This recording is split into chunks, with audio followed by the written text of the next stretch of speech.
The head of Ilamure class and one of the kingmakers in Ijebu Ode, who is also the Olisa of Ijebu Ode, Oba Abdulrasheed Adeoye Adesanya, has dragged Ogun State government to court over the exemptions of the dynasty from the recently constituted kingmakers in Ijebu Ode, after the demise of Awujale of Ijebu land. Oba Sikiru Kayode Adetono Anthony Gandunu was at the Ogun State Judiciary High Court, Ijebu Ode Division, during the first hearing of the suit, and now report. Filed on the 30th of September 2025, the case between Rasheed Adeoye Adesanya, the Olisa of Ijebu Ode versus Ogun State government and 16 others is praying the Honorable Court to grant an interlocutory injunctions restraining the 17 defendants from taking further steps in respect of performance of previous administrative and traditional responsibilities towards the installation of the new Awujale of Ijebu land, pending the determination of the substantive suit.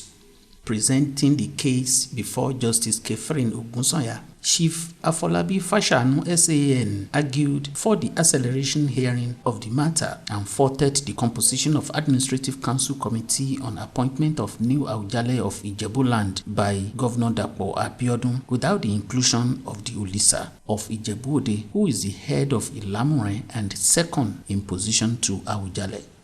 Ruling on the case, Justice Ogunsanya, who observed that the defendants were not in the court, therefore adjourned hearing on the matter to 23rd of October 2025.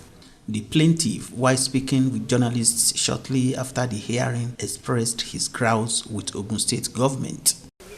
The government, according to declaration in the appointment and installation of a number, is the declaration specifically stated that it must be under Olisa of Ijebu Ode. To preempt and to prevent, that is why we are here. So that now we can see the urgency involved in this thing, so that we'll be able to resolve before the installation and appointment of Awujale's successor. He believes that as the head of Ilamure, which is the next in rank to Awujale and one of the kingmakers, without him, the installation process of the new Awujale is not complete. In Ijebu Ode, Anthony Gandunu, NTA News.